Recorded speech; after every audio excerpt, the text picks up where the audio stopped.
Ready?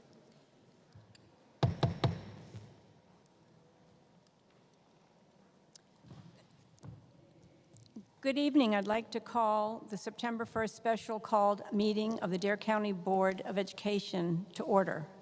Chairman Balance will be participating in the meeting remotely. As Vice Chair, I will be presiding officer for tonight's meeting.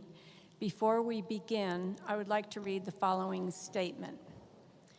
This is a special called meeting of the Dare County Board of Education for the board's review of COVID-19 data since the start of 2021-2022 school year and consider action on the local implementation procedures of StrongSchools NC Public Health Toolkit K-12.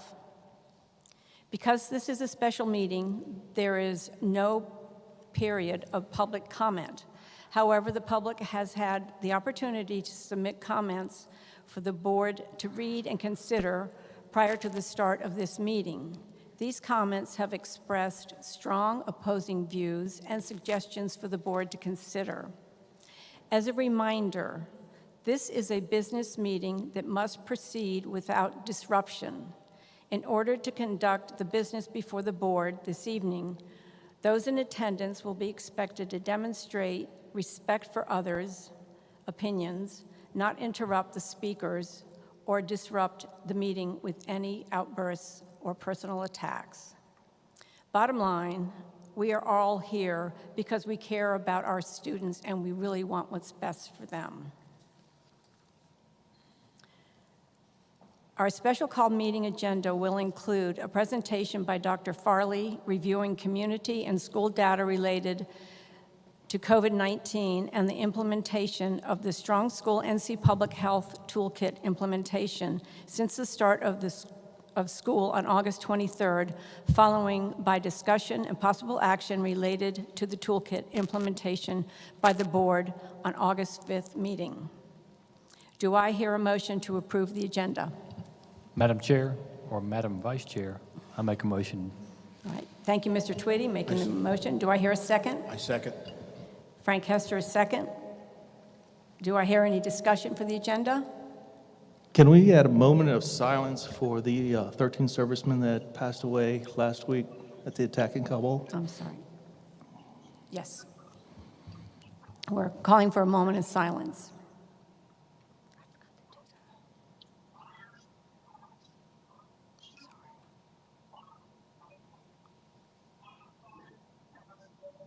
Okay. Thank you, Carl. Thank you. Appreciate that. Hearing none, are we in favor of the agenda? I'll say aye. Aye. Aye. Aye. Dr. Farley will now begin his presentation. Thank you, Madam Vice Chair. Good evening, everyone. So the purpose of our meeting this evening is to review and consider local COVID-19 data since the start of the 2020-21 school year and local implementation of the StrongSchools NC Public Health Toolkit for K-12 public schools. So the order of business overview this evening, changes that have occurred since the board last met on August 5th, 26 days ago.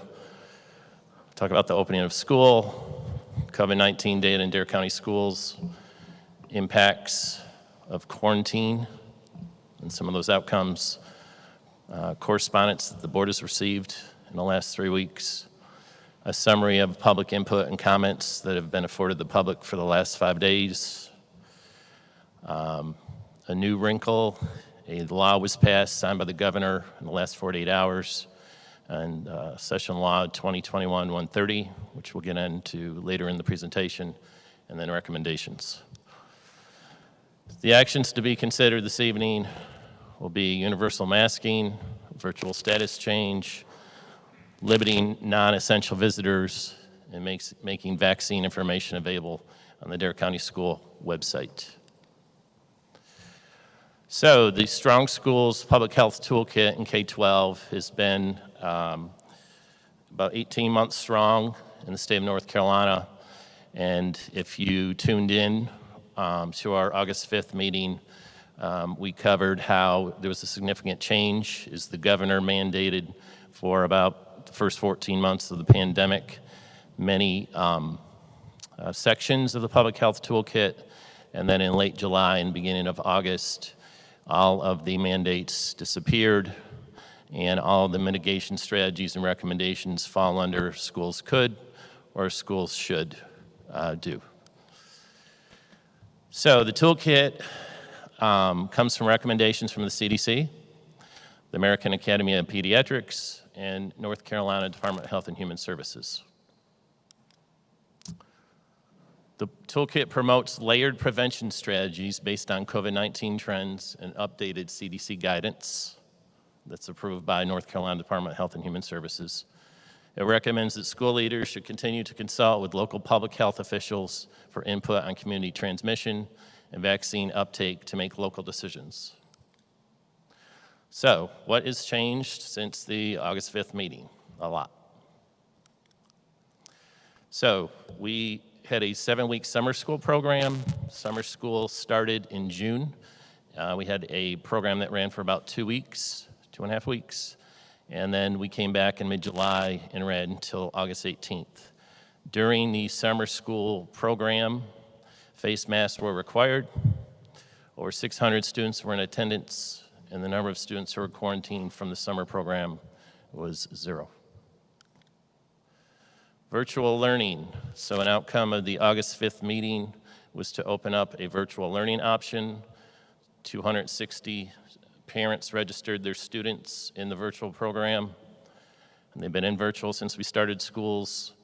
We updated and released our virtual learning guidebook. As we covered in the 8-5 meeting, staffing varies depending upon the grade level.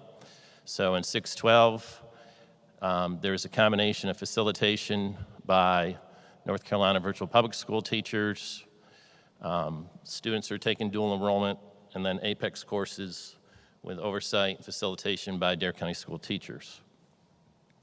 K-8 looks different because the numbers were so low. The district did not have to dedicate certain teachers as we did last year to lead and facilitate virtual learning.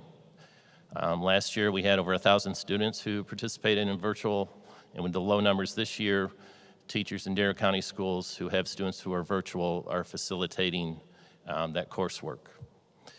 As we stated in the August 5 meeting, the rigor in teacher-student interaction in virtual this year is much different and scaled back compared to the previous year. Surveys. So since the August 5th meeting, we've gotten a lot of feedback about the survey process and these survey results, and it's certainly been a polarizing topic of discussion in a county. And so we've had questions, why did we survey? Well, it's really been a common practice for us for the last 5 years since I've been superintendent. And we have probably sent out 10 to 12 community surveys since I've been here. 5 years ago when we started to build our comprehensive 5-year plan, we held 70 community meetings, and we had over 2,500 parents who were part of that process. That was, the participation in those surveys was more around the 60% mark, and that was primarily due to having 70 community meetings where folks came out. Since then, we typically get under 40% return rate in surveys. We do survey our staff a lot, and we typically do that around themes around professional development and what we can do better, both for parents and students in serving our community. The surveys typically offer perspective, ideas, pulse check.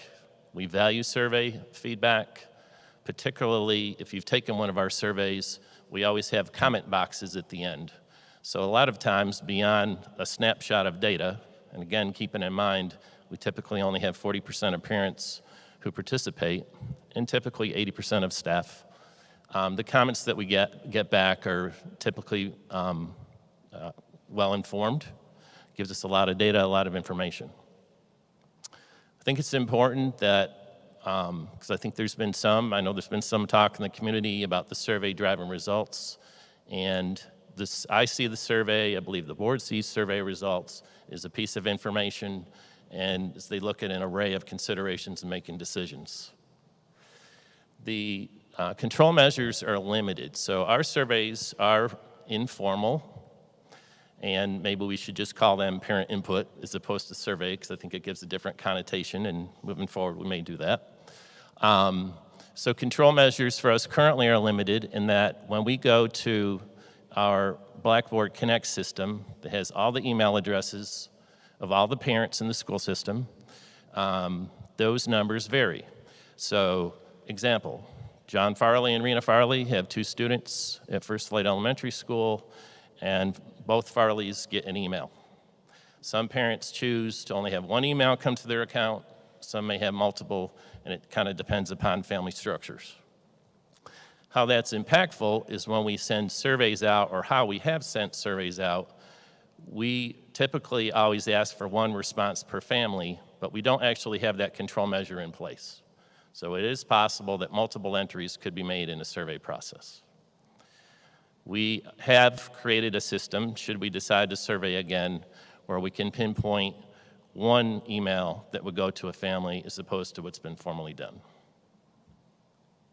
Let me see if I understand the point. What you're doing is, notwithstanding the fact that there's 2 parents in the household, you're going to only send that survey to 1 parent and have 1 parent fill that out? If we survey again. If you survey again. Yeah. Yep. So, along the series of change, on August 12th, Dare County moved to face coverings, a requirement in all county, town, and National Park Service buildings. The opening of school. So as we opened school on Monday, August 23rd, we went through every single classroom, we being the senior leadership team, we being principals, building administrators, and students who came to school on the first day. 30% of them were wearing face masks, approximately 40% of staff. We went through the same exercise in the last 24 hours, just for information, and students are now, about 45% of the students in schools are wearing face masks, and 75% of staff are now wearing face masks. We do have, as we shared in the August 5th meeting, a coding system when students come to school where once we take attendance in the morning or at the middle and the high school level, when students switch classes, teachers have been asked to do an extra responsibility to code who is wearing a mask, and the only reason that we've done that is for quarantine investigation purposes. North Carolina Public Schools. So there's been a significant shift in North Carolina Public Schools across the state who are now mandating universal masking, and as of yesterday, there are 107 school districts in the state that are mandating universal masking, and Dare is one of 9 who is not. About 2.5 weeks ago, the number of districts with universal masking was somewhere around 50. There's been increasing numbers of COVID infections and positive test rates statewide in Dare County since we opened school. Everyone is familiar with the COVID dashboard that is available on the Dare County Health and Human Services page on a daily basis, and of course our social media friends. What I want to focus in on is the impact in schools. So this chart will demonstrate when we opened school on August 23rd, students who were registered to come to school, there were 32 active cases. Keep in mind, those kids didn't come to school because they were in isolation or quarantine. 79 students were quarantined at the time on the first day, and then we had 7 active cases for staff and 3 staff members that were quarantined. Let me ask you a question here. Yes, sir. On the 79 that were quarantined, was this because of exposure prior to school opening, or is this What was after? the second part of that, Joe? I'm sorry. Was this because of exposure before school opened? Yes, sir. Okay, so those cases represent... Some of it was athletics, Right, but the rest were out in the community, not school-related. but, okay.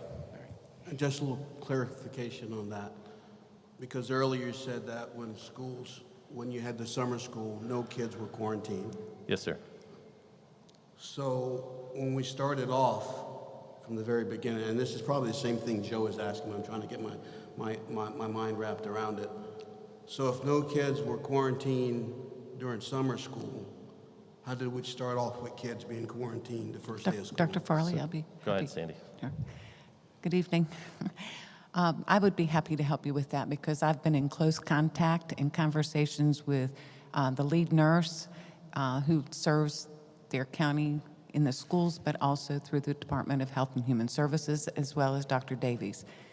Prior to school opening, we were notified of those cases, and we identified that they came from either household exposures or other summer camp exposures. So, for example, the aquarium had a summer camp, and we had several of our students that were exposed to a positive there that impacted their ability to come back to school.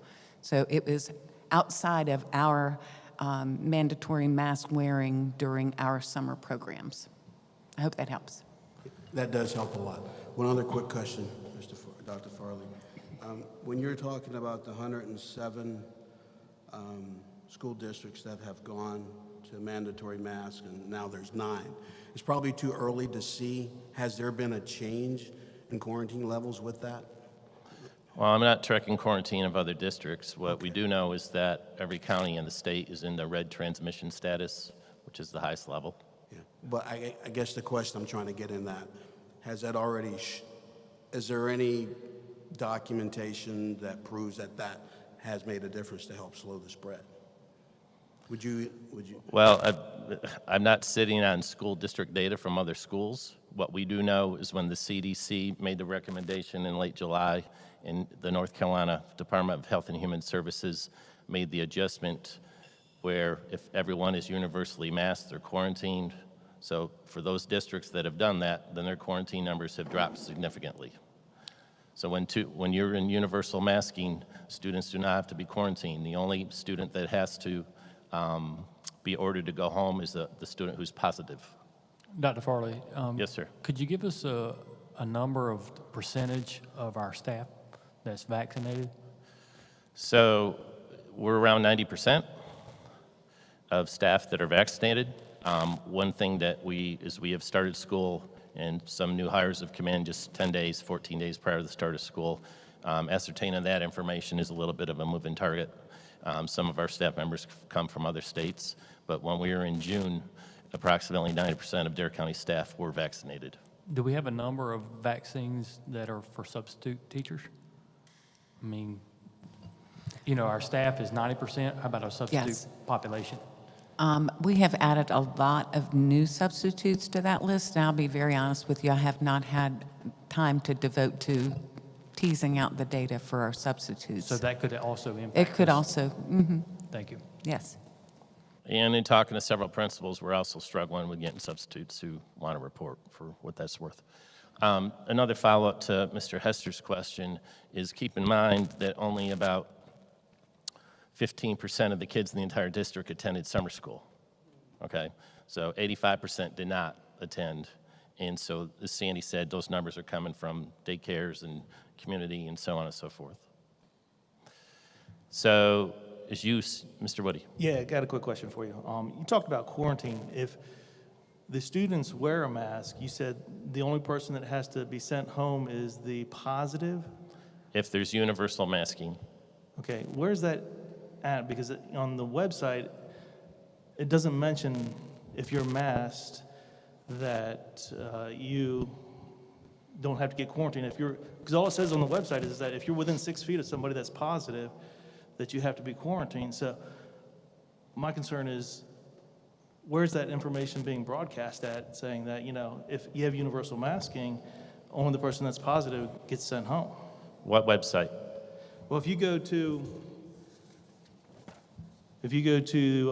Dare County's website, there's no mention of universal masking, that only... It's because Dare County Schools is not universally masked. In the August 5th meeting, we shared the information from North Carolina Department. I know that, but the issue is the guidance. I mean, shouldn't there be something in here that says if you're universally masked? I mean, where are you getting the universally masked and only the positive gets sent home. I mean, where's that at? It's in the toolkit. So it's in the toolkit, but it's not in on the websites anywhere. So it's just in the toolkit that says that? So the toolkit is the guidebook and the protocols that every public school is to follow. And keep in mind, there were mandates, and now there are recommendations. We aren't advertising universal masking because we aren't universal masking. Yeah. But it's in the toolkit. Dr. Farley, may I add? Sure. Okay, before school started or shortly after, Dr. Farley took the pages, I believe it's page, don't quote me, 13 through 18 in the toolkit that provides guidance specific to presumptive cases as well as cases that are confirmed positives.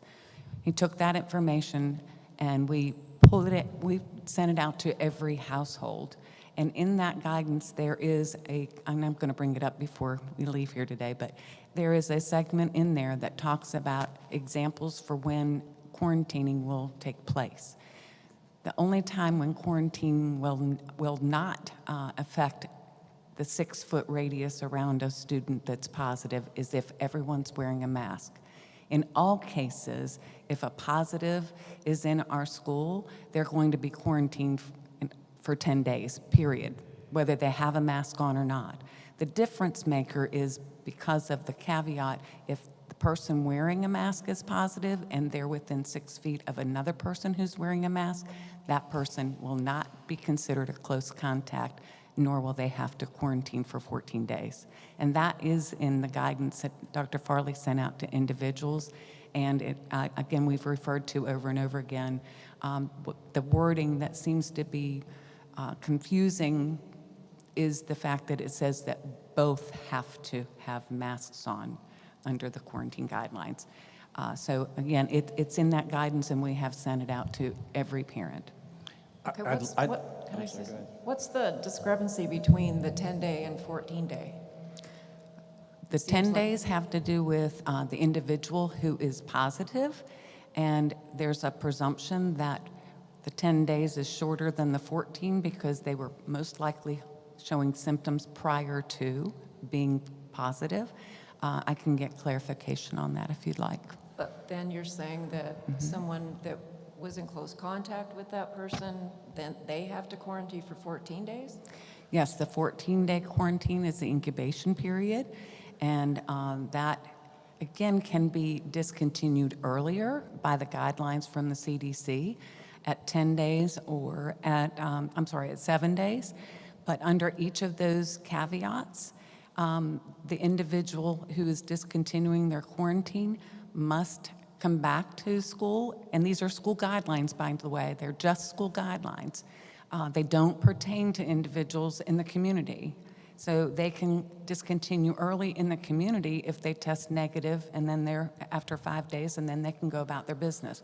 But within the schools, there's a requirement they must wear a mask, which is not a big deal, but we also must maintain social distancing when they return. And we're not capable of doing that right now because of the numbers that we have in our buildings. Unlike when we were on a hybrid schedule where we only had half the kids in the building and we could ensure the social distancing. So that is also something that we've been talking a great deal about with parents who have concerns over the quarantine issues. So are you saying, notwithstanding this protocol, we're still doomed for failure because we can't keep the 6 feet distance, whether we're wearing masks or not? No, sir. I wouldn't say doomed for failure. So No.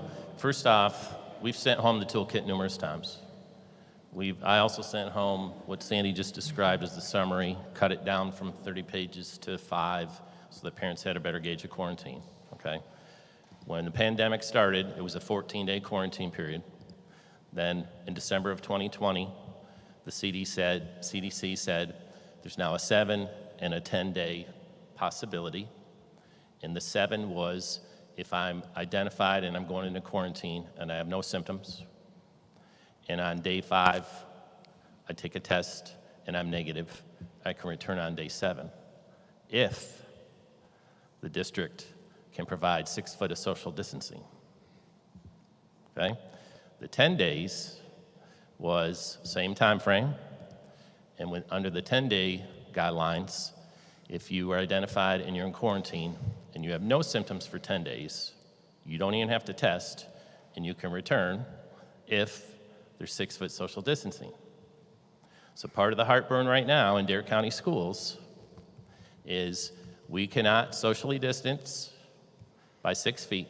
And so then the default, by the guidelines from the CDC and approved by the state of North Carolina, the default is 14.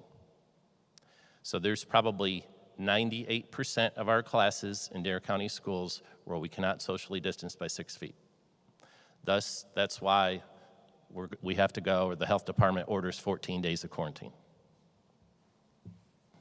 So we're really not talking necessarily about the fact that we have to quarantine people, but with this new protocol, or this protocol with wearing masks, all we're talking about is the period of quarantine. Is that correct? In other words, if this board elects to send children back with masks on, and somebody comes up positive for COVID in that classroom, do we still go through the exercise of determining social distancing? No. Okay, so that the only person that is quarantined at that point in time is the person that comes up positive for COVID? Correct. Okay, I just want to be sure. If both are wearing masks. If both are wearing masks, correct. Yeah, Because if everyone's wearing masks.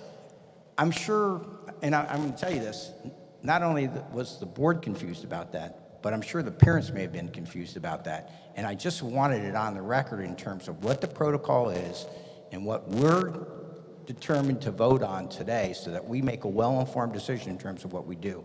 So again, the protocol is mask wearing in the school. Student comes up positive for COVID. We don't go through the exercise of social distancing. We just say that one person that came up positive is quarantined Yes, sir. For 10 days. for 10 days. I don't like the word if. Richard said if.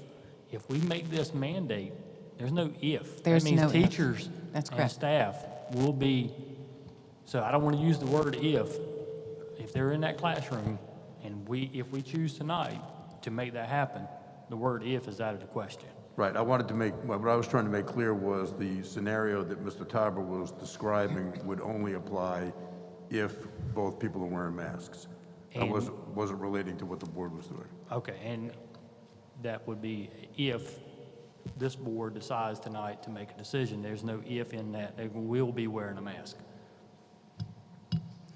I'd like to also say that part of the communications that we received a lot of feedback on from the parents was the disconnect in coming back to school, where there were many parents where their kids had cleared one hurdle and they could go out in the community and be in the community, but they still couldn't come back into school. So it sounds like this is another venue, if we continue down this path, that will help to alleviate some of that disconnect. Well, I mean, if you're ordered to quarantine, you're supposed to stay in your house. But of course, we can't control that. And we know human behavior. And of course, there have been people, not only in Dare County, but across the United States, who haven't filed the 10-day, whatever their timeline is for quarantine. So it's what we can control. And I've got to piggyback on that, Dr. Farley, is because with you and your team leaders going back to first day of school, who was wearing a mask by the percentage compared to today? The percentage is higher. So is our quarantine rate is higher, and they're wearing masks. So that's telling me that they're not doing what they need to be doing after school, and we're only can control schooling. So that really bothers me. In the future, because their numbers are still going up, but our percentage of wearing masks is up from the first day of school.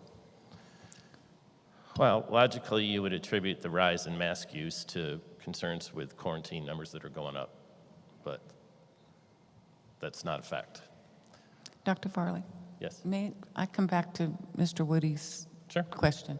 The toolkit does mention universal masking on page 2 of the toolkit, and that toolkit is posted on our COVID website, on our district website. And again, that information has been shared out with the public specifically and individually through Dr. Farley's email blasts, but it is available on our website. I have a question here. What is, we have the toolkit, and that's by the state of North Carolina, as I understand it.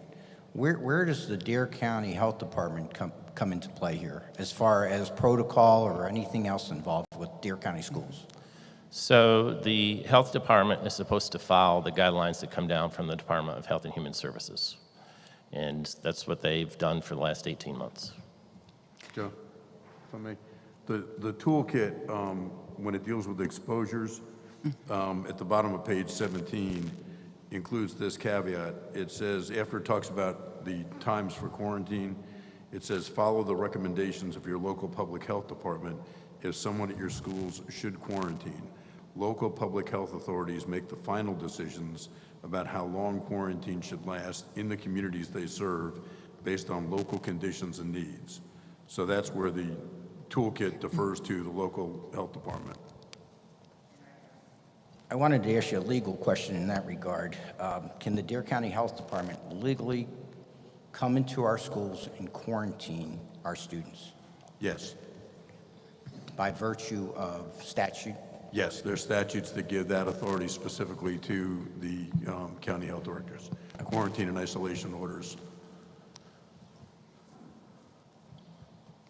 So how it works in practice, Joe, is the health department will notify district administration, Ms. Kinzel specifically, that someone in the school system has been identified as a COVID positive.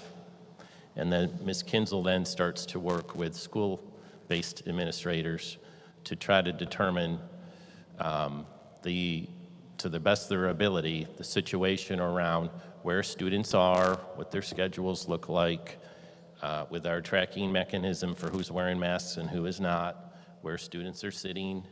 And so then the school's role is to investigate and then try to provide, to the best of our ability, enough information to the health director so that they, and the school nurse, and the lead nurse, Jody Wyant, so that they can make a determination, and then ultimately the health director is making the order in the determination. So, go ahead. John, I understand that, but it seems like with this universal masking that we're talking about, a lot of that will go away, because then the only question is, Who's positive? were people masked?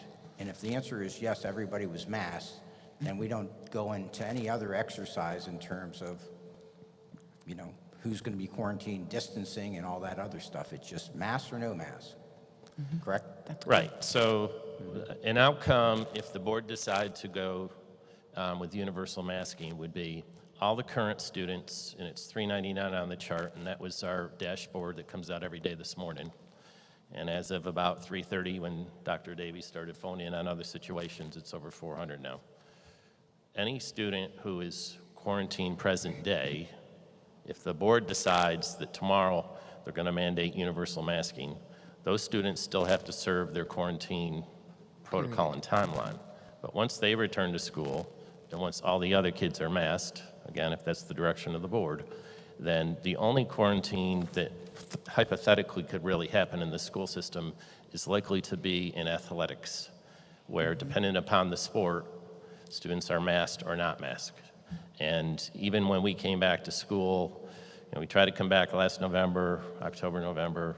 When we came back in March, we really had little to no quarantine situations in the spring, except for some sports situations. So sports is kind of an outlier, but in terms of impacting the number of students who would be in school, if the board does decide to go with universal masking, quarantine during the day basically goes away.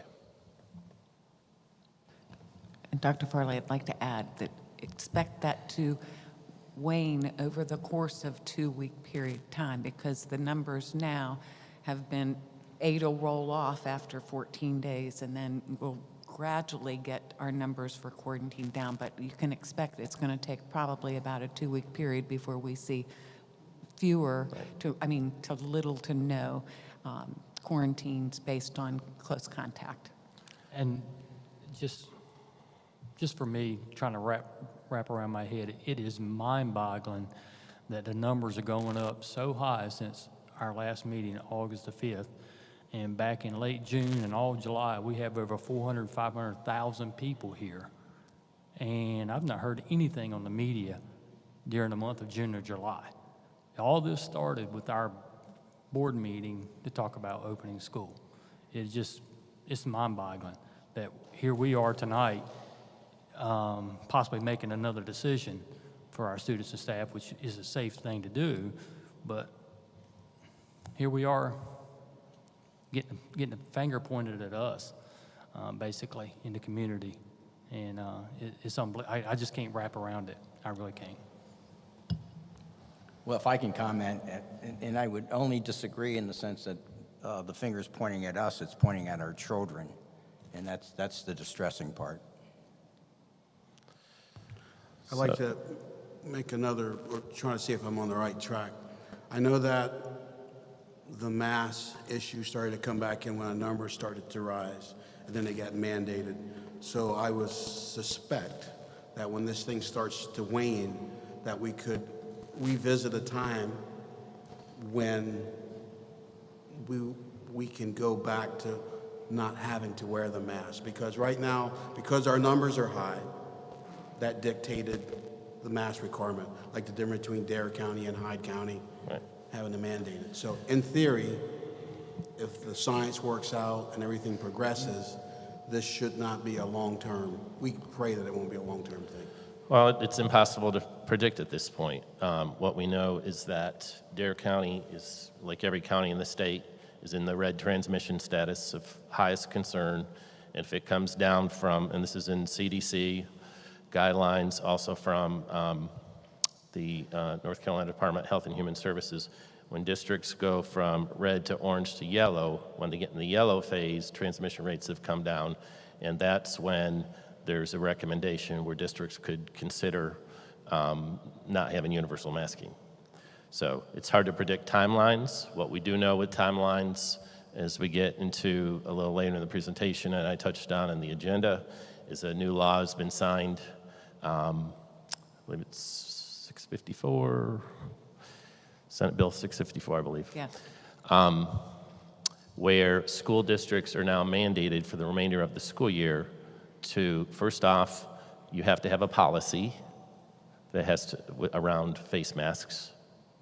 So I'm talking to Mr. Schwartz, the North Carolina School Board Association typically writes up form policies. They'll go through Mr. Schwartz's office, and then the board can bring them back to our policy committee to consider. So one of the next steps for the policy committee, which we have to by law, is to have a masking policy. And then the other requirement is on a monthly basis, the board has to vote. So this will be before the board likely for the next several months, but on a monthly basis, the board is to revisit. And so what I would believe the board would ask us to do is to continue to work with local health, public health officials in tracking COVID trends as we have for the last several months. And that'll be before the board to make determinations eventually. Richard, I have a question. In terms of this new law that's in effect, the policy that we would enter into could be a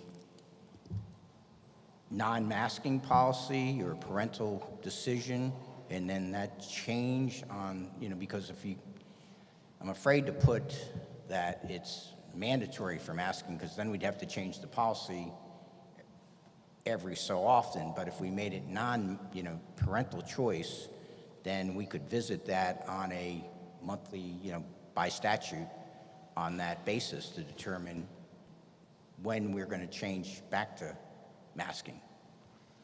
The way the law is written is you have to adopt the policy and then vote on it monthly thereafter.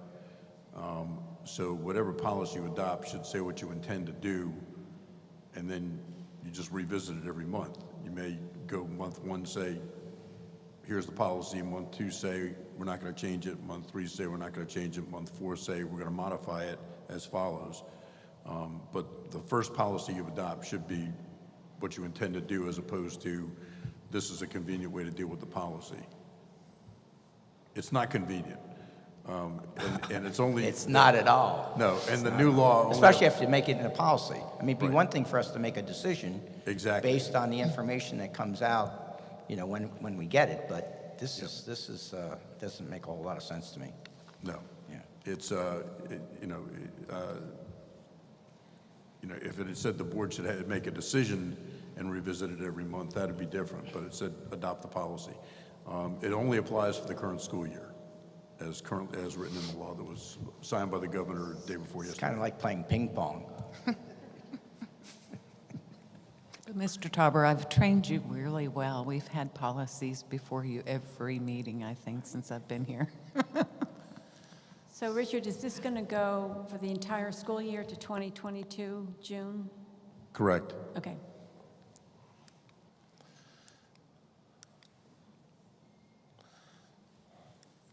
Pressing on, Dr. Parker, we might have lost the battery.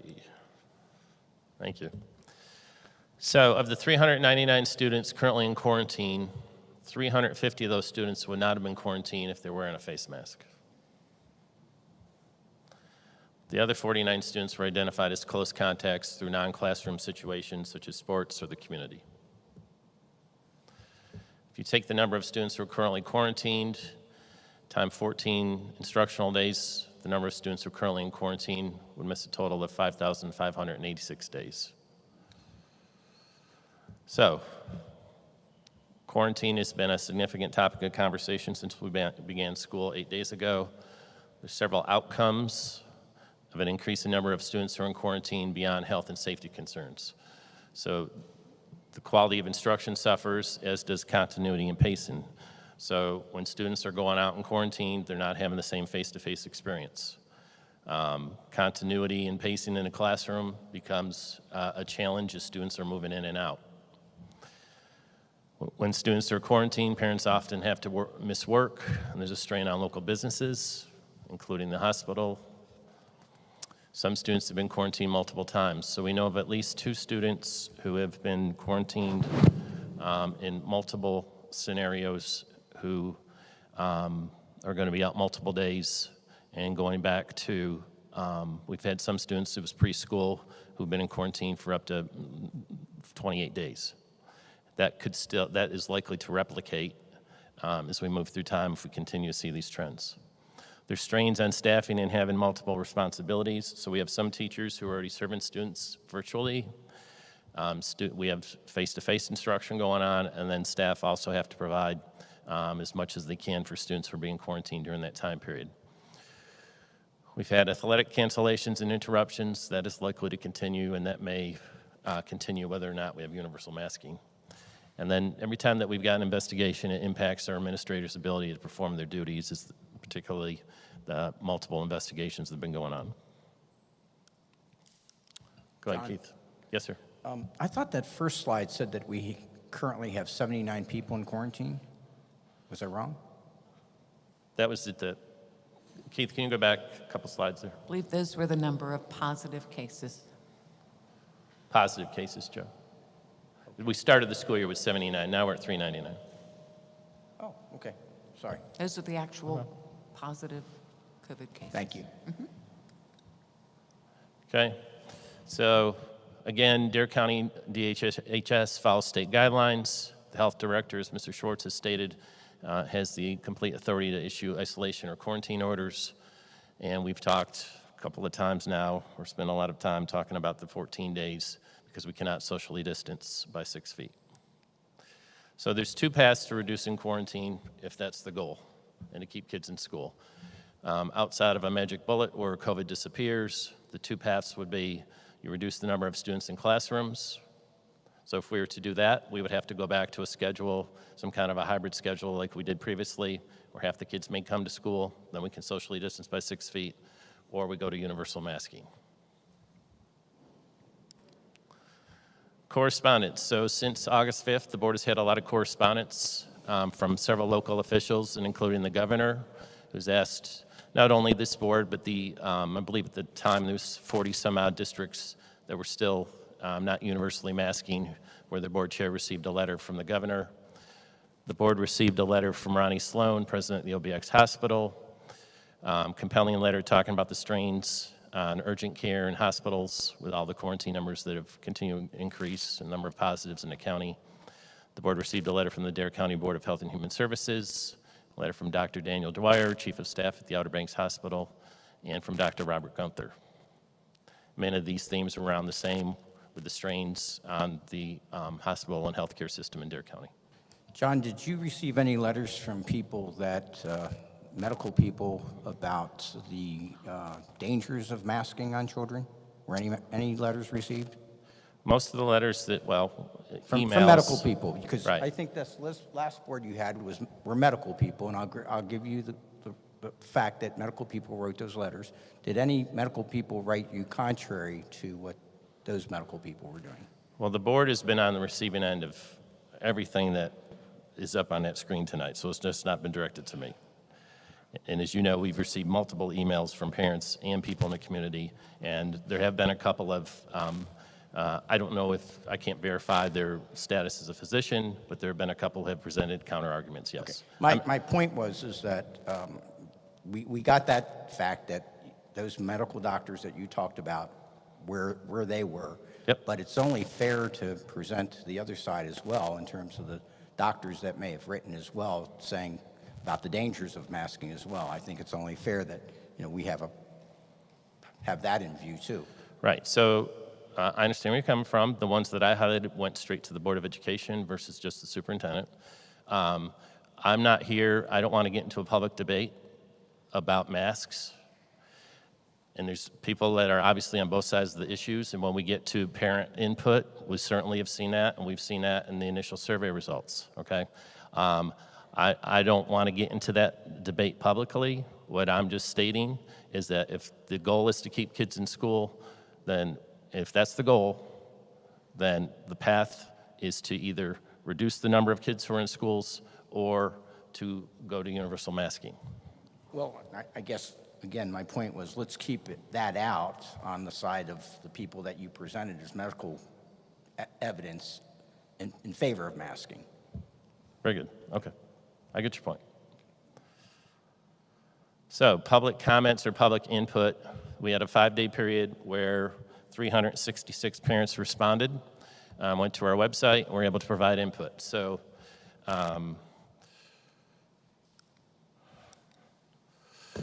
this is a summary of pro-universal masking. For those that supported masking, universal masking indoors prevents spread and significantly decreases quarantine, increases in breakthrough cases of vaccinated individuals, requiring to wear ensures enforcement without prejudice, ensures the safety of all. Science shows masks that are effective in reducing transmission, especially for vulnerable populations. Again, this is a summary, opinions. So, public comment summary, parent and guardians want their children to be safe, healthy, and attend school in person, advocating for procedures that decrease the number of quarantines, concerns about the quality of instruction, concern about the state of our local healthcare system, and if a change is made in masks, a lot of parents would like the Board of Education to consider opening up virtual enrollment or unenrollment. For those that are pro-parental choice, a summary of those responses: constitutional and parental right to choose based on beliefs and values, masks interfere with learning and are not effective, inconsistent use and no mask outside of school setting, personal responsibility for health and consequences, science doesn't support mask effectiveness, especially in young children. So that is a summary of the feedback. As we've talked about, we can breeze through this because Mr. Schwartz has touched on this, the new law and the requirements of boards. I'll keep it moving. You got an old copy there, Keith. So my recommendation to the Board of Education is that masks are required indoors in all Dare County school facilities.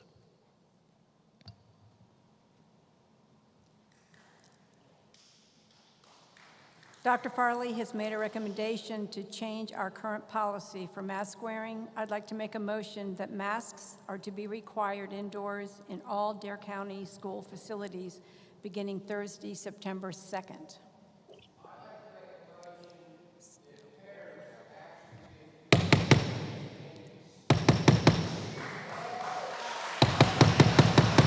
Madam Vice Chair. Came out? Madam Vice Chair. Take him out. Sorry, you're going to be removed, sir. You're being removed.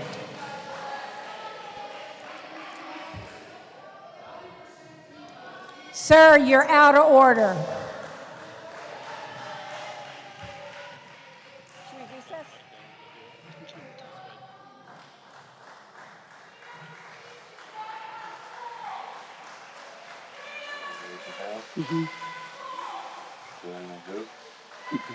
Get her out. Get her out. Madam Vice Chair.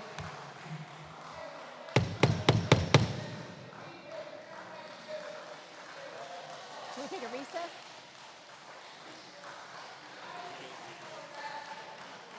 Huh?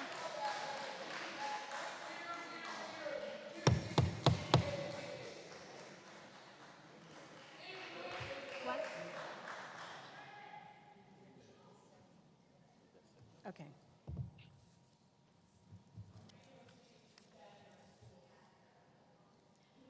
As presiding officer over tonight's meeting, I have the legal authority to direct individuals who interrupt, disturb, or disrupt this meeting to leave the open meeting. Failure to vacate after being ordered to do so will be considered disorderly conduct, which is a misdemeanor under NC General Statute 148288-4. Would you please remove that woman right there?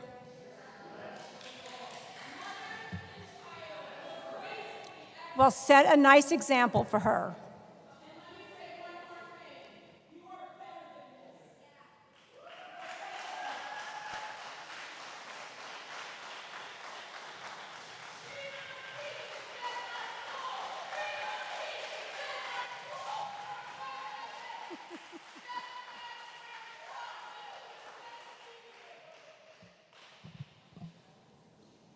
I'd like to remind you, this is a public meeting, and we expect you to not disrupt our meeting. Thank you.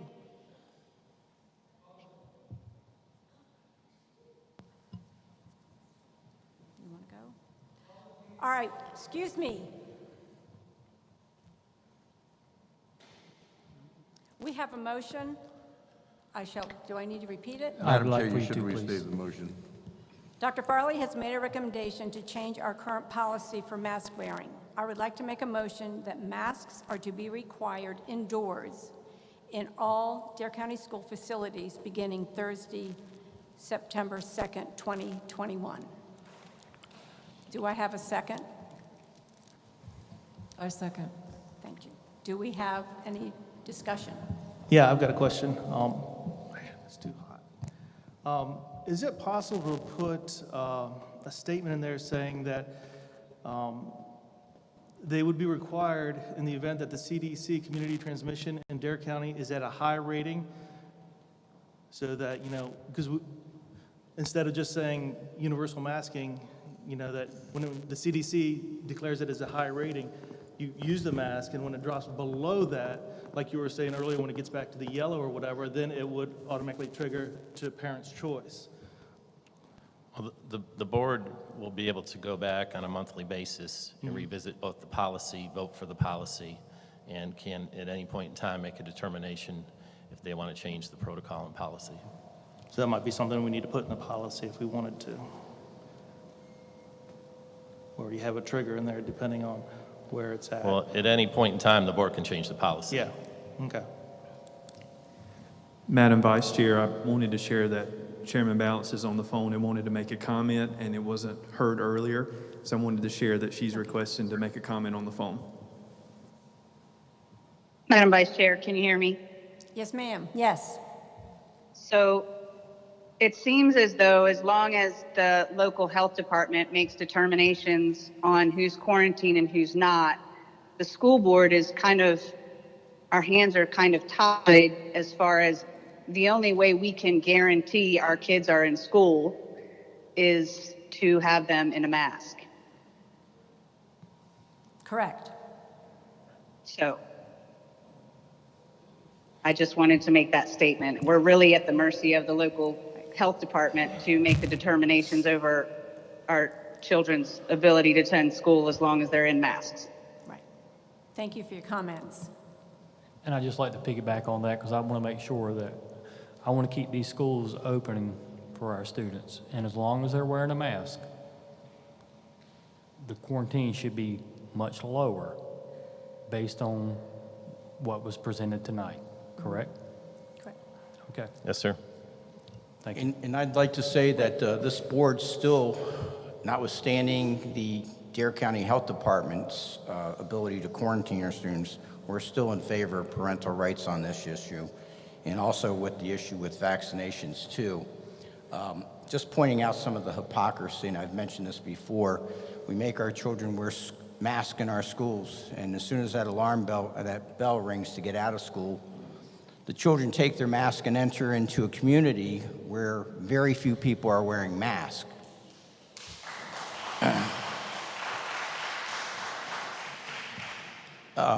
We talk about the numbers of cases in this county, but we don't talk about the numbers of non-residents that are positive for COVID. And I don't see anybody stepping up and saying we stop the influx of people coming over the Dare County border.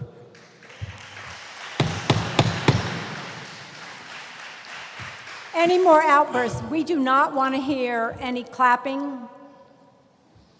Another thing that This is a public meeting. Act your age.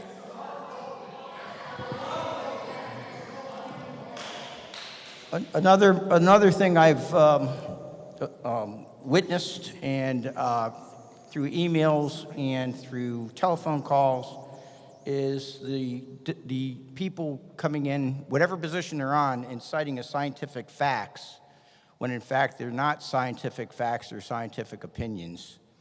And I think if we're going to have a dialogue, with a conversation with each other, we ought to be able to understand the difference between a fact and an opinion. And sometimes when we think something's a fact, we get clouded in terms of our emotion, in terms of the argument that we're making. And I think when we have this discussion, maybe it's best to say, well, we can agree to disagree and leave it at that, as opposed to calling names and threatening lawsuits and things of that nature. And that's happened in this particular case. And I would much prefer to have a dialogue with anybody in this group, whether they're opposed to masks or in favor of masks, and let's have a civil dialogue. The other thing I would mention is the governor is privy to the same information that we are. And notwithstanding that, the governor has chosen not to do what he did in March of 2020. And I say that with the stroke of a pen, understanding the pandemic that we're in, could mandate masks.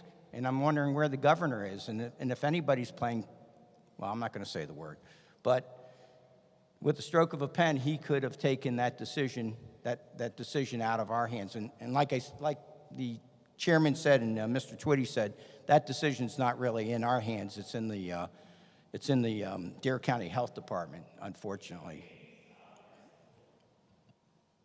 Ms. Bothwell, you've had your light on for such a long time. It's okay. The reason I seconded the motion is because I think it needs to be discussed, and no one was going to discuss it if it wasn't seconded. I've rewritten and rewritten again my thoughts, so I need to just read them, if that's okay. I'm not an anti-vaxxer nor an anti-masker. What I believe is there should be choice, but choices have to be made with information, and the information out there is all over the place. Health experts don't agree, studies don't agree, parents don't agree. So what do we believe? Which science do we trust? And what is the ultimate goal? And do all the different parties have the same goal? According to the director, the goal of DARE DHHS is twofold: to reduce the risk of transmission and keep the kids in school, as they know being in school is best for the overall well-being of the children. I'm sure most of you have read Dr. Dwyer's letter as well as Mr. Sloan's. What is their goal? Dr. Dwyer wants us to mask until the virus is under control. But what does that mean? This virus is never going away. It's a virus. It will mutate just like any virus does. If masks are the only thing that will save lives, then everyone should be wearing masks all the time. However, the only true safe masks are the N95 masks. Could I just finish, please? The paper and cloth masks are not especially effective. They only filter out about 10% of particulates. Yes, they work to some extent, but what about the other effects? Psychological, skin issues, breathing issues, not being able to see a teacher's mouth movements when learning phonics and other language. Special needs children not being able to judge facial expression, and the list goes on. I did read an article in the Wall Street Journal that there's only one single retrospective study done, and the results were inconclusive on whether masks reduce COVID transmissions in children. Yet the CDC said that all should mask and they do no harm. So what about myopia and fogged glasses, severe acne, other skin problems? Discomfort distracts from learning. And masks can be vectors for pathogens if they become a waste or used too long. The CDC reported the week of July 31st, which I understand is quite a while ago now, the hospitalization rate for COVID for children between the ages of 5 through 17 was 0.5 per 100,000. That's roughly 250 patients. They also acknowledged that not all of these children were in the hospital for COVID. Masks will not halt this virus, but I suppose they can slow it. As I see it, the Board of Education's goal is to have the kids in school with face-to-face learning. That is where they are most apt to succeed. If Health and Human Resources quarantines an entire classroom for one unmasked child that is positive, that defeats our goal of having the kids in school learning instead of going virtual. To be clear, DHHS has the ultimate say, so regarding quarantining. In my opinion, the quarantine guidelines need to be reevaluated and reconsidered. I think they're too restrictive and too long. I've received dozens and dozens of emails, as is the rest of the board, and phone calls, and read the 66 pages of comments that were sent in, all with different stories and pleas. To those of you that were kind and thoughtful in voicing your opinions, I can't thank you enough. I feel as if I'm on a teeter-totter. This is quite a mess. This decision does not come easily, and many of you will be disappointed one way or the other. Of the dozens of emails and phone calls, there's not a significant difference in those for and those against mandated masking. For those of you who believe this is a political issue for this board, I would like you to please reconsider that. I don't believe it is. I think all stakeholders, from Dr. Farley and his staff, the teachers and school staffs, the parents, and all of this board, truly want the kids to succeed and grow and learn.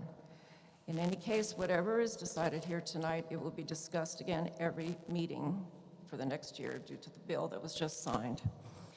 I thank everyone for your patience and your understanding. Please be kind to one another. Very well said. Same stuff that's been said here at the board. This has been a very trying time. I think the thing that probably bothers me the most is the division that this is called within our community.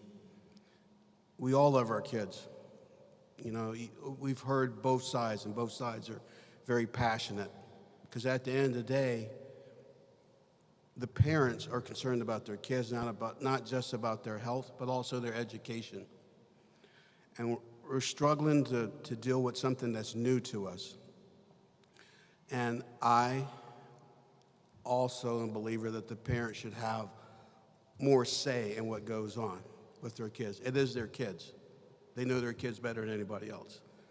And just as well as you can have one group that supports and provides documentation to support masks, you find the same thing on the other side. It's like my dad, who's a young 96. He told me this when I was young. He said, the truth has 3 legs. Your side, my side, and the truth is right in the middle.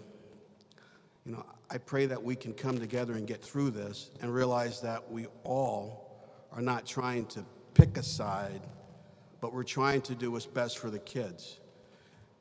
We also know that the quarantine is probably the biggest thing that's causing a lot of the division, because people that have means They have other opportunities to send their kids different places and do things. And people with not as much means, they're stuck with the system that's left for them.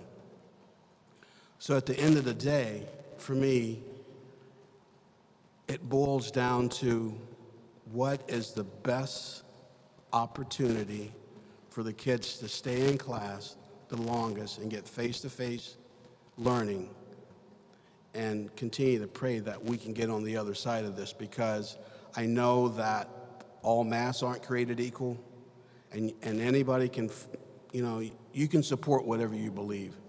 But at the end of the day, we have to realize that we're the adults, and you also have to realize that your kids are listening to you. I try to find, one thing that bothers me about the situation that we're in now, it seems like we only hear the negative about what's going on with the numbers. We don't talk about the people that have recovered. We don't talk about the good side. So I would encourage you to take that same passion that you have and try to find something on the other side to communicate with your kids. Because if not, we are poisoning our kids with not being able to try to look at both sides. Because we got to get through this together. We can't survive it apart. That's all. Thank you. Thank you for your thoughtful words. Does anybody else have anything more to say? I got another quick question. How are we handling those students that may have a medical condition that prevents them from wearing a mask? I'm happy to help you. We have procedures in place where medical exemptions can be approved with proper documentation. Each school has those forms, and many have already submitted them if they needed them because of the requirement for wearing masks on bus currently. So, but they are available if necessary. Thank you. If there's no further discussion, I'll call for vote. All in favor, say aye. Aye. Aye. All opposed, say no. So that was 7-0. 7-0. Motion passes.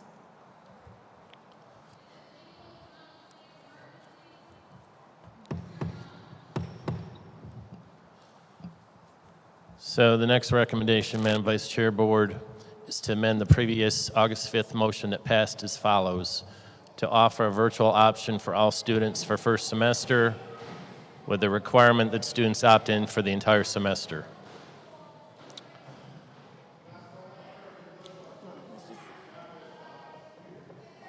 Gavel. I call for a recess of the board.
Joe. I'd like to call the meeting back in order. Dr. Farley? Thank you, Madam Vice Chair. So before the recess, the recommendation was to amend the previous August 5th motion that passed as follows: to offer a virtual option for all students for first semester with a requirement that students opt in for the entire semester. With the board's directive to go to universal masking, the recommendation is to allow virtual learning change status up to September 6th at 5 o'clock. That will be this coming Monday. The change status will remain for the entire first semester. So that will allow parents who want to come out of virtual an opportunity to come back into face-to-face. And then if for some reason parents and students want to go in the opposite direction and go from face-to-face to virtual, that'll allow them that opportunity. Circle back, Dr. Farley. Mr. Woody, this would provide an additional option for anyone that has medical conditions that can't wear masks, but they want to protect themselves.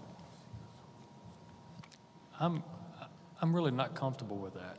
I think we're going to have more parents that's going to opt into virtual learning because they're going to wear a mask compared to the ones that were not. I want them in the building. I don't want this virtual learning. They're not doing what needs to be done in virtual learning. That's just my opinion.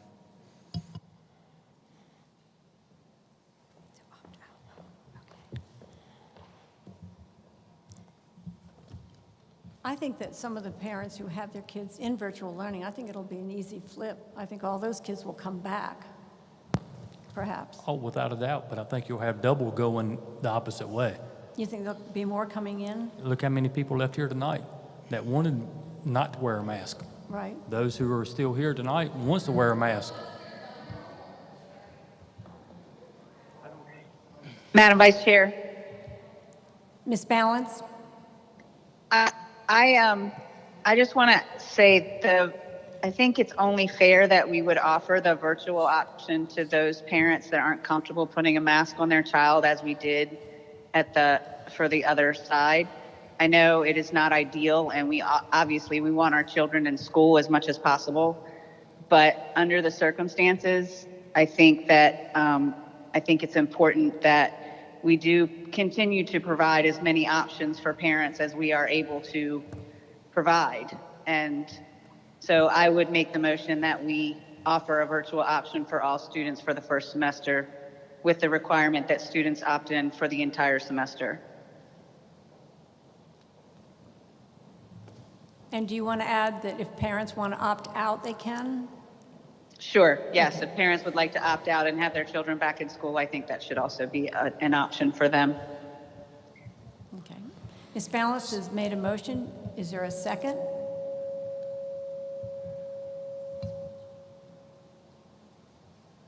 I'll second it. Is there any further discussion? Madam Chair, Madam Chair, the superintendent's recommendation included a deadline date for people sorry, to you're opt in right. or out. Ms. Balance, do you want to include that in your motion? Yes, I include the deadline date. Was that Monday, Dr. Farley? It was September 6th at 5 p.m. was the recommendation? Yes. So that's only 2 days. Because you're Today's closed on Monday. September 1st. Yeah, September 6th. Second, third, then you got fourth, fifth is a holiday, or a weekend, then the 6th is a Right. holiday. Well, it's all done online. Parents can receive a form tomorrow morning at 9 o'clock, and they'll have till September 5th. The reason for the short turnaround is because we have to staff, and if there is going to be some movement, particularly when more kids go into virtual, then that creates staffing challenges. So we're not in a position to have an extended deadline. I think 5 days is plenty of time, and I think parents will make a quick decision for those that want to go either way. One of the keys to this decision is if there's a scenario where the board decides 2 months from now to make a switch back to parental choice on face masks, I would highly recommend beyond this decision that we do not offer any opportunity to go back into virtual. It's nearly impossible to get this much deeper into the school year and to staff it. And then you're also talking about, so there's a 10-day rule in North Carolina. Friday is the 10th day of scheduling for classes. If we get into next week, and again, another reason why we've got the September 6th deadline is we can make exceptions in scheduling to alter, particularly for 6/12, okay? But if we get a couple of months into the school year, then that almost becomes impossible to staff. That's for further down the line, but just for board information. You John, said I agree with David's assessment that we would like children back in the school, but this issue to me is about parental choice. And given the circumstances of the decision that we made today, it puts back into the Talking parents. to your mic. It puts back into the parents the ability to make that choice in terms of having in-school learning or virtual school learning. So I'm going to support this on the basis of parental choice. So Dr. Farley, you said parents can get an application. Is it also available online? So we would send a form out tomorrow morning, which would be a virtual learning change status link that would then go to PowerScore where they can change their student's status immediately. Dr. Farley, just a couple quick questions. Do you have any sense of what would be an overwhelming number for you if the switch goes to, I'm just trying, because it's easy to say this, but then you got to execute it. So it's much easier if, let me back up. The challenge, if there's a significant number of students who go into virtual, is the elementary level. Because then we are talking about stretching teachers who are already delivering, not all of them, some of them are already delivering virtual instruction, particularly our interventionists, okay? 612, again, this is an option for parents that want it. It's not the Cadillac version that it was last year. So in 612, it's much easier to staff because students are in one of our learning platforms. So virtual public schools is being facilitated by a teacher somewhere across the state. Apex is independent, and then dual enrollment is through COA. So 612 is not a strain. The strain would be if there's a significant number of parents who've chosen to take or assign their elementary students to virtual. That's where the challenge lies. And did you say that it can't go much deeper than the first semester to support this? If we get out of this period of time and we're 6, 8 weeks, 10 weeks from now, it would be almost impossible with scheduling to alter, okay? So, again, that's for another day. Right. It is possible now because we're this soon into the school year. It would be a mountainous challenge if this change was made in November, almost impossible, and frankly, we wouldn't recommend it. So if I'm tracking correctly, that this in turn would end up getting kids back into school as time. Well, I mean, I can make an educated guess. I would think out of 260 kids, we would likely get at least 150 who want to come back face to face. I mean, that's a guess. It's guesswork. Right. I have no idea how many would want to go virtual, but obviously, parents have got to weigh whether they want their kids in face-to-face instruction or not. So it's guesswork, to be honest with you. So time's the teller of all things. Madam Chair, just for clarity to restate the motion, my understanding of the motion, Ms. Balance, is to offer virtual option to all parents until September 6th at 5 p.m. to opt in or opt out for the remainder of the first semester. Is that correct? That's correct. Thank you. All right, we have a first and a second. Is there any more discussion? The only quandary I have is that we're going to be revisiting, I don't know how to deal with it, but we're going to be revisiting this mask issue, and once parents say, okay, their children are required to wear a mask, we don't want our children to wear a mask, we put them in virtual, and then next month we change our mind to go back to parental choice. and that keeps them into the virtual learning category. Is that correct? If that's the direction of the board, and the board voted to open it up again. This is for the first semester. This will go for the whole first semester when you make your commitment. When does that first semester end? I believe it's January 22nd.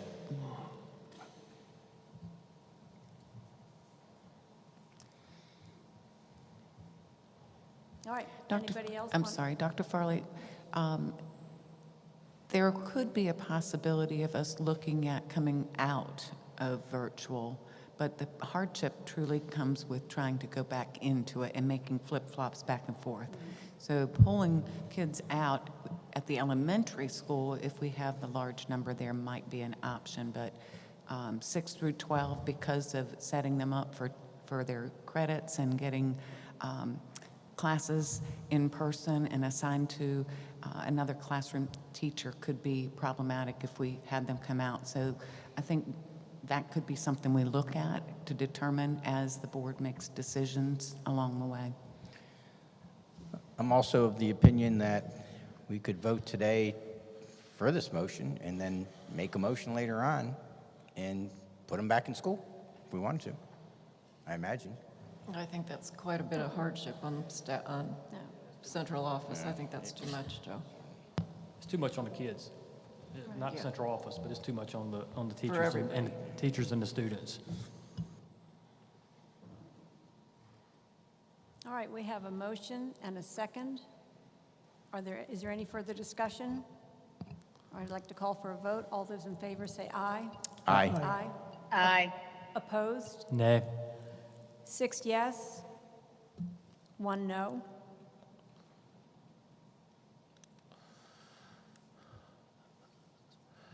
So the next recommendation is Dare County Schools will limit non-essential visitors. Yes, sir. Can I interrupt for 1 second? Yes. Richard, I think in the first motion that we made, I don't know if we specified a date for this masking to take place. Did we? Yes, We did? tomorrow. Tomorrow, okay. Tomorrow. Thank you. So the next recommendation, Dare County Schools will limit non-essential visitors, and we've actually amended this since Dr. Parker got the presentation at lunchtime. So what we want to add to this is determined by the lead administrator of the facility. So the intent of this is we would still is to limit the number of non-essential visitors, i.e. Large programs, assemblies. It would not impact sports participation. And essential visitors essentially would be, and we talked a lot at the August 5th meeting about visitors, but delivery of goods and services from different vendors, mail, so on and so forth.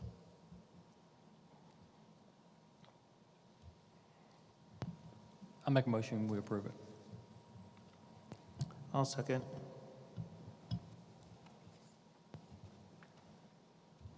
Is there any discussion? Richard, do you have a thought on the limitations of the language? Would you recommend anything other than what we currently have here? As I asked to understand the recommendation, and what the motion would be to support the recommendation or approve the recommendation, is that Dare County Schools limit non-essential visitors as determined by the lead administrator of the facility. I guess I'm questioning, is it some legal standard out there? Is it nebulous, or can you add any language that might be? I could add a lot of language, but I think the intent of the recommendation is to allow flexibility for the lead administrator to determine at any given point in time, under any circumstance, who's essential, who's not essential. Okay. And John, do you foresee the principal at the school making that decision in terms of who comes in the school or not? Well, that's the decision-maker? lead in the facility, but we have very good communication with our directors and our principals, who they report to, and we communicate often. So we've had very effective administrators. I don't see barriers. Certainly, parents have appointments, pick up their children, IEP meetings. I mean, all those things are allowable. What we're trying to do is restrict putting 500 people in here I understand. to watch And that Chuckles the makes Clown sense. on a Saturday. Right. And I would guess that the standard would be pretty much equal across. Shouldn't be a big difference between, say, First Flight High School and Cape Hatteras Secondary No. School. Yeah. Correct. Well, any visitor that comes into the school goes to the front office first, so they're not going to get past there unless they're qualified to go any farther into the schools. So our principals are pretty much aware of who comes and goes, I would think. All right, we have a first and a second. Any further discussion? All in favor, say aye. Aye. Aye. Any opposed? 7-0. Okay, and the last recommendation is to amend the previous motion passed on August 5th, that the school system not actively promote vaccines. The recommendation is the school system will make vaccine information available from the Dare County Department of Health and Human Services on its COVID-19 website. So under several of the mitigation strategies that we've come through and working with the health department, this would be one way to get a link to go from our COVID-19 website to be able to access information. Again, we're not pushing vaccine, we're making information available. So for the most part, it's just a link to Yes, Dare sir. County Health. Yes, sir. And I'm going to assume that the Dare County of Health and Human Services supports vaccinations. Is that correct? Well, I'm not going to speak for them, but I believe they do, yes. I mean, to me, it's the inference that if we've got it on there, the inference is that we're supporting, at least in my interpretation, that we are in fact supporting vaccinations by having that link there. But again, it's just my interpretation. I don't know if I read it exactly that way. It seems like we're sending them to that site. Right. So if they come and correct me if I'm wrong, but if they come to the school to look for information, it tells them to go there. Personally, I just don't want to touch the issue like that, so. Madam Chair, you should have a motion on the floor before discussion. I'm sorry. Do we have a motion on the floor? I'll move. Okay. I'll second. Do you want a motion read? Or just, Motion was by Ms. Bothwell, second by Ms. Lawler, yes. to support the superintendent's recommendation that Dare County schools make vaccine information available from the Dare County Health and Human Services Department on its COVID-19 website. Correct. Can we sort of specify that as a link? Because it sort of sounds like you're taking their information and putting it on our website. But we want it more of a link to Dare County's website. Sure, you can change the motion.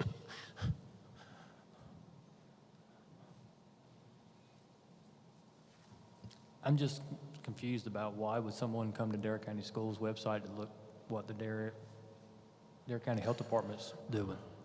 I think they would come to the Dare County School website to see what their children needs to be doing and what's going on in a couple days of the school. I just, I don't see Dare County Health Department holding the athletic sport team events and things like that. I mean, they got a job to do, and they're doing that. I just don't see that we need to run across our website saying that this is the process. I don't understand what you're saying, David. I don't think we need to go forward with the recommendation on sharing the website on our website. I mean, Well, it's not really sharing the website, isn't it? Is it? until isn't it- Woody isn't- said the link, it may be. Right. It's a link to the health, to the. Not currently, it's But not that's a link. not the way that. That's not the way it's That's written. the way it reads. Whoops. That's not Madam the way- Vice Chair. It's got to have a link, like Woody Ms. said. Balance? Yeah, I don't see how providing a link for information is really promoting. I think that's just providing information.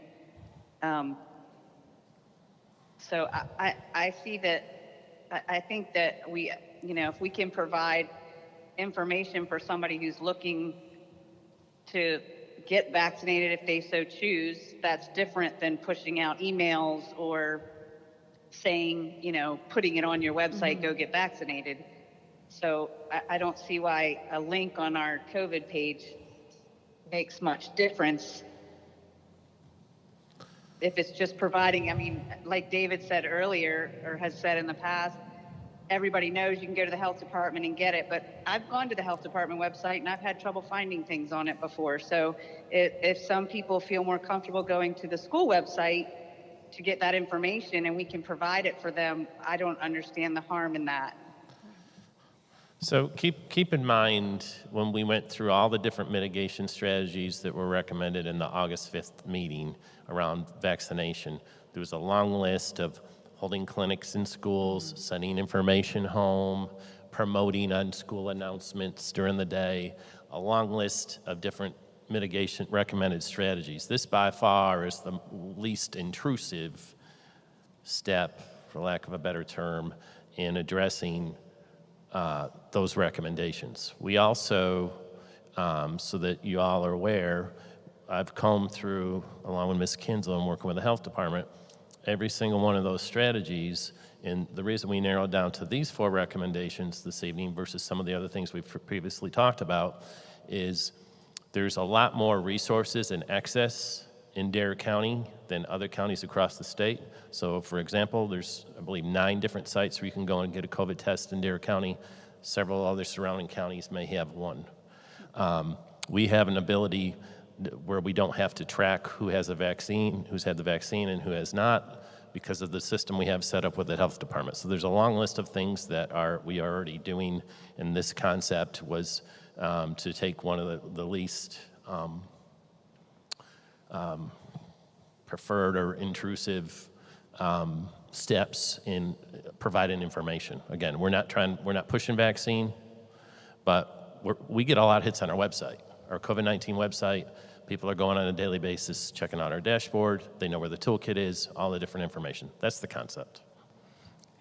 Dr. Farley, if I could add, I think having our staff being vaccinated and how it relates to their health and being able to stay in the building, a lot of our information for our staff runs through our website. So if we have information that comes to us from the health department regarding clinics for our staff, I think that might be another reason why we would consider that.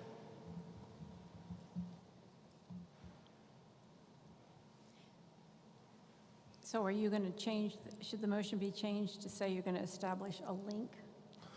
If it's the board's preference, we certainly could. Is that, okay. All right, So is that yes or no? yes. Okay. Everyone is in favor of it stating that there is a link? Is that correct? Correct. Okay.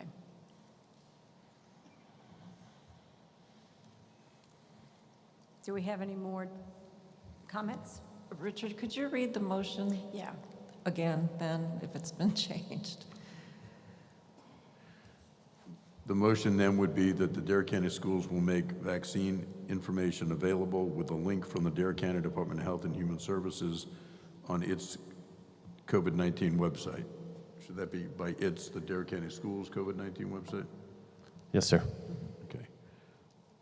Is that change agreeable to you, Ms. Bothwell? And to you, Ms. Lawler? Sure. Okay. Yes.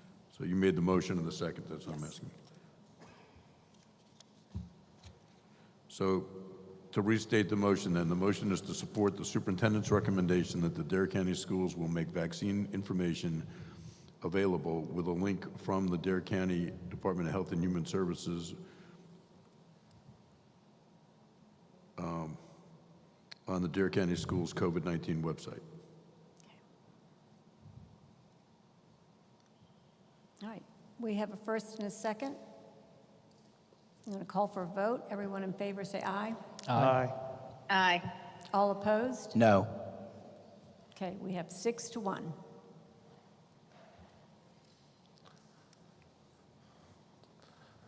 So, yeah, Madam Vice Chair.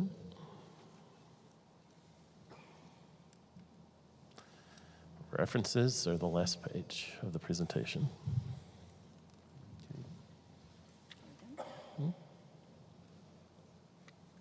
I would like to thank Dr. Farley and his group, as always, for all the hard work that they've done to put this together, and for all that you're going to be doing in the future, trying to rearrange virtual schools and all that that's going to entail. So thank you all very much. Does anybody else have any comments? Then I need a motion to adjourn. David Twitty? Madam Chair, Madam Vice Chair, I make a motion we adjourn. second. All right, we had David and Susan Bothwell second. Thank you. Need a vote. You need a sorry? vote. Need a vote? No, need a vote. I'm sorry. Yes. Anybody want to stay? Let's vote. All in favor, say aye. Aye. Aye.